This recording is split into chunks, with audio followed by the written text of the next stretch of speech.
गुरु ब्रह्म महिमा अलेख शरण। नमस्कार दर्शक वृंद, आपण मानंकु आजिर राशिफल कार्यक्रम मु एस कुमार स्वागत जनाऊँगी। प्रतिदिन निजर राशिफल जानिबा पाई गुरुकृपा यूट्यूब चैनल को सब्सक्राइब करंतु और पाखरे थिबा बेल आइकन को प्रेस करी ऑल नोटिफिकेशन ऑन करी दियंतु, जहा फଳରେ आमे जेतेबेले वीडियो अपलोड करिवो प्रथमे आपण वीडियो देखि पारिबे। आमर यही वीडियो रे आपण संपूर्ण पंचांग सहित मेष ठारू मीन पर्यंत 12 गोटी राशिर राशिफल विषय रे जानि पारिबे। वीडियो को दया करी शेष पर्यंत देखंतु। वीडियोटी भल लागिथिले वीडियो को लाइक करंतु एवं आपणक प्रियजन पाखु शेयर करी जणांतु। एबे आसंतु जानिबा आज दिनर संपूर्ण पंचांग विषय। आज 2024 मसीहा डिसेम्बर मास 4 तारिख बुधवार, दिल्ली सौराब्द सन 1432 साल, स्वाधीन भारताब्द 78 वर्ष, महिमाद 197 वर्ष। उत्कल गजपति श्री श्री गजपति दिव्यसिंह देव महाराजांकर 68 अंक। सौरस्व मार्गशीर मास 19 दिन, चांद्रमते मार्गशीर शुक्ल पक्ष तृतीया तिथि, दिवा 12 घंटा 15 मिनिट पर्यंत। आजिर सूर्योदय विरजा क्षेत्र को 6 घंटा 9 मिनिट, इच्छा लग्न 3 दंड 17 लिता गते उदय। आजिर सूर्यास्त विरजा क्षेत्र को 5 घंटा 1 मिनिट, वृष लग्न 2 दंड 59 लिता गते अस्त। आज धनुचंद्र रात्रि 11 घंटा 15 मिनिट पर्यंत, एहापरे मकर चंद्र, पूर्वाषाढ़ा नक्षत्र संध्या 5 घंटा 7 मिनिट पर्यंत। आज जन्मित शिशुर अनुराशि क्षत्रिय वर्ण नरगण, रात्रि 11 घंटा 15 मिनिट गते मकर राशि शूद्र वर्ण नरगण। आज मृत व्यक्तिर संध्या 5 घंटा 7 मिनिट गते एकपाद पुष्कर दोष। निषिद्ध खाद्य आज पोटल भोजन निषेध अटे। दिवा 12 घंटा 15 मिनिट गते मूला भोजन निषेध अटे। आजिर अमृत जोग प्रातरु दिवा 6 घंटा 57 मिनिट मध्ये, दिवा 7 घंटा 46 मिनिट गते 8 घंटा 33 मिनिट मध्ये, दिवा 10 घंटा 57 मिनिट गते 1 घंटा 21 मिनिट मध्ये, संध्या 5 घंटा 51 मिनिट गते 6 घंटा 37 मिनिट मध्ये एवं रात्रि 8 घंटा 13 मिनिट गते 2 घंटा 37 मिनिट मध्ये। आजिर महेन्द्र जोग दिवा 6 घंटा 57 मिनिट गते 7 घंटा 45 मिनिट मध्ये एवं दिवा 2 घंटा 8 मिनिट गते अपराह्न 4 घंटा 32 मिनिट मध्ये। आजिर काल बेला दिवा 9 घंटा 57 मिनिट गते 11 घंटा 51 मिनिट मध्ये। आजिर बार बेला दिवा 12 घंटा 9 मिनिट गते 2 घंटा 3 मिनिट मध्ये। आजिर काल रात्रि रात्रि 1 घंटा 13 मिनिट गते शेष रात्रि 3 घंटा 7 मिनिट मध्ये। आजिर राहु काल मध्याह्न 12 घंटा ठारू 1 घंटा 30 मिनिट मध्यरे। आज तुला राशि और कुंभ राशिर घात चंद्र, घात नक्षत्र नाही। दिवा 12 घंटा 15 मिनिट गते वृष राशि और कुंभ राशिर घात तिथि, कर्कट राशिर घात 12। प्रिय बंधुगण, एबे आसंतु जानिबा मेष ठारू मीन पर्यंत 12 गोटी राशिर राशिफल विषय। राशिचक्र प्रथम राशि मेष राशि। आज मेष राशि जन्मित व्यक्ति मानक सकाशे नवम चंद्र बाधा प्राप्त अछंती, अशुभ फल प्रदान करिवे। आपण शुभ कर्म रे योगदान करी बहु अर्थ व्यय करिवे, किंतु काहारी पाखरु प्रशंसा मिलिब नाही।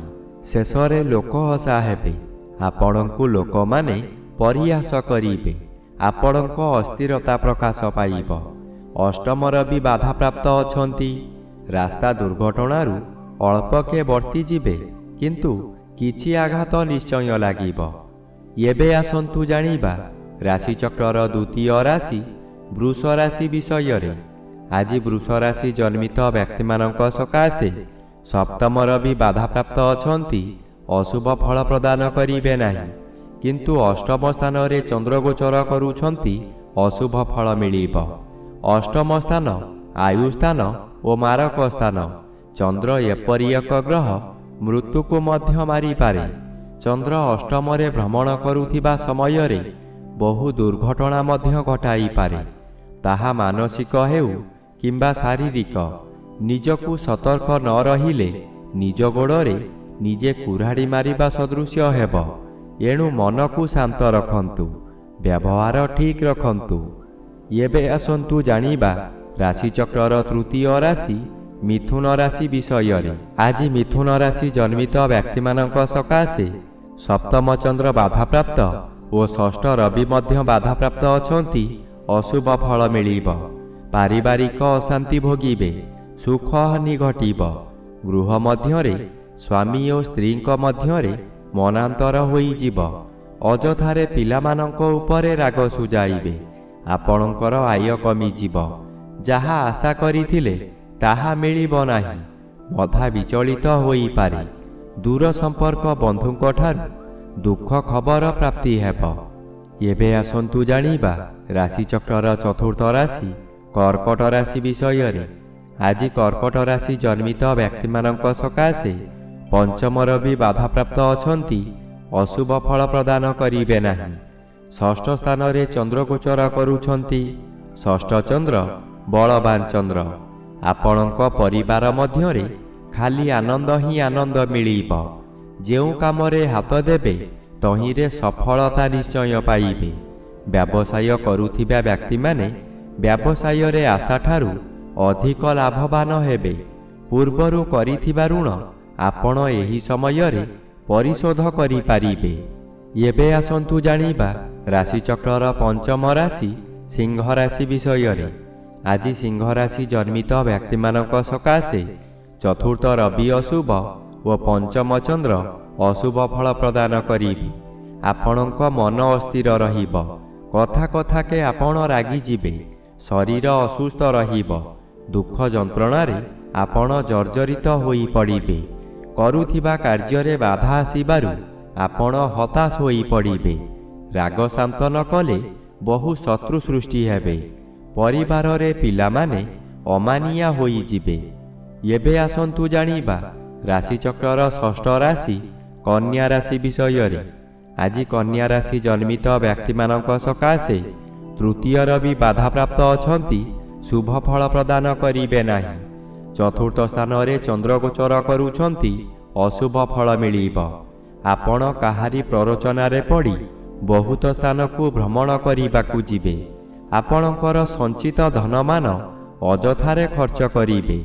ଚତୁର୍ଥ ଗୃହ ବିଦ୍ୟାଗୃହ ଓ ମାତୃଗୃହ ହୋଇଥିବାରୁ ବିଦ୍ୟାର୍ଥୀମାନେ ବିଦ୍ୟା ପଠନରେ ଦୁର୍ବଳ ରହିବେ। ମାତାଙ୍କର ଶରୀର ଅସୁସ୍ଥ ରହିବ। ଆପଣଙ୍କର ଦୁଃଖ ପରେ ଦୁଃଖ ମାଡ଼ି ଆସିବ। ଏବେ ଆସନ୍ତୁ ଜାଣିବା ରାଶିଚକ୍ରର ସପ୍ତମ ରାଶି ତୁଳା ରାଶି ବିଷୟରେ। ଆଜି ତୁଳା ରାଶି ଜନ୍ମିତ ବ୍ୟକ୍ତିମାନଙ୍କ ସକାଶେ ଦ୍ୱିତୀୟ ରବି ଅଶୁଭ ଓ ଘାତଚନ୍ଦ୍ର ଥିବାରୁ ଅତି ଅଶୁଭ ଫଳ ମିଳିବ। ଘରେ ବାହାରେ ପ୍ରତ୍ୟେକ ସ୍ଥାନରେ ଆପଣ ଅପଦସ୍ଥ ହେବେ। ବହୁ ପରିମାଣର ବ୍ୟୟ ହେବ। ଶରୀର ଅସୁସ୍ଥ ହେବ। ପରିବାର ମଧ୍ୟରେ କାହାରି ଶରୀର ଅସୁସ୍ଥ ହୋଇପାରେ। ମଥା ବିଚଳିତ ହେବା କାରଣରୁ ରାସ୍ତା ଦୁର୍ଘଟଣା ମଧ୍ୟ ହୋଇପାରେ। ନିଜ ମନକୁ ଶାନ୍ତ ନ କଲେ ନିଜକୁ ନିଜେ ଦଣ୍ଡ ଦେଇ ହଇରାଣ ଓ ଲୋକଅସା ହୋଇପାରନ୍ତି। ଏବେ ଆସନ୍ତୁ ଜାଣିବା ରାଶିଚକ୍ରର ଅଷ୍ଟମ ରାଶି ବିଛା ରାଶି ବିଷୟରେ। ଆଜି ବିଛା ରାଶି ଜନ୍ମିତ ବ୍ୟକ୍ତିମାନଙ୍କ ସକାଶେ ଜନ୍ମର ବି ବାଧାପ୍ରାପ୍ତ ଅଛନ୍ତି ଓ ଦ୍ୱିତୀୟ ସ୍ଥାନରେ ଚନ୍ଦ୍ର ଗୋଚର କରୁଥିବାରୁ ଶୁଭ ଫଳ ମିଳିବ। ଆପଣଙ୍କର ତେଜ ବୃଦ୍ଧି ହେବ। ଆପଣଙ୍କ ଚାହାଣୀରେ ଶତ୍ରୁମାନଙ୍କୁ ମିତ୍ର କରି ଆପଣଙ୍କ କାର୍ଯ୍ୟରେ ଲଗାଇବେ। ସେହିମାନଙ୍କ ଦ୍ୱାରା ଧନ ଅର୍ଜନ କରି ଆପଣ ଧନୀ ହୋଇପାରନ୍ତି। ବନ୍ଧୁମାନଙ୍କ ଠାରୁ ବିଳମ୍ବରେ ହେଉ ପଛେ ଖୁସି ଖବର ପାଇ ଆନନ୍ଦିତ ହେବେ। ଏବେ ଆସନ୍ତୁ ଜାଣିବା ରାଶିଚକ୍ରର ନବମ ରାଶି ଧନୁରାଶି ବିଷୟରେ। ଆଜି ଧନୁରାଶି ଜନ୍ମିତ ବ୍ୟକ୍ତିମାନଙ୍କ ସକାଶେ ଶ୍ରୀଚନ୍ଦ୍ର ଗୋଚରରେ ଭ୍ରମଣ କରୁଥିବାରୁ କେତେକାଂଶରେ ଶୁଭ ଫଳ ମିଳିବ। ଘରକୁ କୌଣସି ଅତିଥି ଆଗମନ କରିପାରନ୍ତି। ଗୃହରେ ଖାଇବା ଧୁମଧାମ ହେବ। ନୂତନ ବସ୍ତ୍ର ଆଭୂଷଣ ବ୍ୟବହାର କରିବେ। ଯଦି କୌଣସି ସ୍ଥାନକୁ ଯାତ୍ରା କରିବାର ଅଛି ସ୍ଥଗିତ ରଖନ୍ତୁ। ଆଜି ଦିନରେ ଗୃହାରମ୍ଭ କିମ୍ବା ଗୃହ ପ୍ରତିଷ୍ଠା କରନ୍ତୁ ନାହିଁ। ଏହା କଲେ ଜୀବନ ସାରା କଳହ ଲାଗି ରହିବ। ଏବେ ଆସନ୍ତୁ ଜାଣିବା ରାଶିଚକ୍ରର ଦଶମ ରାଶି ମକର ରାଶି ବିଷୟରେ। ଆଜି ମକର ରାଶି ଜନ୍ମିତ ବ୍ୟକ୍ତିମାନଙ୍କ ସକାଶେ ଏକାଦଶର ବି ବାଧାପ୍ରାପ୍ତ ଅଛନ୍ତି। ଶୁଭ ଫଳ ପ୍ରଦାନ କରିବେ ନାହିଁ। ଦ୍ୱାଦଶ ସ୍ଥାନରେ ଚନ୍ଦ୍ରଗୋଚର କରୁଛନ୍ତି। ଅଶୁଭ ଫଳ ମିଳିବ। ମନରେ ଗ୍ଲାନି ବଢ଼ିଯିବ। ଆୟ କମିଯିବ। ଋଣ କାରବାରରେ ହାନି ଘଟିବ। ଅଯଥାରେ ବହୁ ସ୍ଥାନକୁ ଗମନ କରିବେ। ବହୁ ଅର୍ଥ ହାନି ହେବ। ପରିବାରରେ କଳହ ହେବ। ହାତ ପାଆନ୍ତାରେ ଥିବା ଅର୍ଥ ହାତରୁ ଖସିଯିବ। ଆପଣ କାହାରି ଉପଦେଶକୁ ଗ୍ରହଣ ନ କରି ବିପଦରେ ପଡ଼ିବେ। ଏବେ ଆସନ୍ତୁ ଜାଣିବା ରାଶିଚକ୍ରର ଏକାଦଶ ରାଶି କୁମ୍ଭ ରାଶି ବିଷୟରେ। ଆଜି କୁମ୍ଭ ରାଶି ଜନ୍ମିତ ବ୍ୟକ୍ତିମାନଙ୍କ ସକାଶେ ଦଶମର ବି ବାଧାପ୍ରାପ୍ତ ଅଛନ୍ତି ଓ ଘାତଚନ୍ଦ୍ର ଭୋଗ ହେଉଥିବାରୁ ଅତି ଅଶୁଭ ଫଳ ମିଳିବ। ବହୁଦିନରୁ ଆଶା କରିଥିବା କାର୍ଯ୍ୟ ଆଜି ନିରାଶାରେ ପରିଣତ ହୋଇଯିବ। ଆପଣ ଏତେ ଦୁର୍ବଳ ହୋଇଯିବେ ଯେ ନିର୍ଜନ ସ୍ଥାନରେ ରହିବାକୁ ପସନ୍ଦ କରିବେ। ମନରେ ରାଗ କ୍ରୋଧ ବୃଦ୍ଧି ହେବ। ହଠାତ୍ ଚାକିରିରୁ ତଳକୁ ଖସି ଯାଇପାରନ୍ତି। ପ୍ରମୋସନ ବନ୍ଦ ହୋଇଯିବ। ଆୟ ଯାହା ହେବାର ଥିଲା ତାହା କମିଯିବ। ଏବେ ଆସନ୍ତୁ ଜାଣିବା ରାଶିଚକ୍ରର ଦ୍ୱାଦଶ ବା ଶେଷ ରାଶି ମୀନ ରାଶି ବିଷୟରେ। ଆଜି ମୀନ ରାଶି ଜନ୍ମିତ ବ୍ୟକ୍ତିମାନଙ୍କ ସକାଶେ ଦଶମ ସ୍ଥାନରେ ଚନ୍ଦ୍ରଗୋଚର କରୁଛନ୍ତି। ଶୁଭ ଫଳ ପ୍ରଦାନ କରିବେ। ଆପଣ ଆଜି ବହୁ ବଡ଼ ବଡ଼ କାମକୁ ଖୁବ୍ ସହଜରେ କରିପାରିବେ। ଉଚ୍ଚ ସମ୍ମାନର ଅଧିକାରୀ ହୋଇପାରନ୍ତି। ପୂର୍ବରୁ ଯାହା ଚାହୁଁଥିଲେ ତାହା ଆଜି ପୂରଣ କରିବାରେ ସଫଳ ହେବେ। ଆପଣଙ୍କ କାର୍ଯ୍ୟ ଦେଖି ସାଥୀ କର୍ମଚାରୀମାନେ ଆପଣଙ୍କୁ ଅନୁକରଣ କରିବେ ଓ ସଫଳତାର ସୂତ୍ର ଶିକ୍ଷା କରିବେ।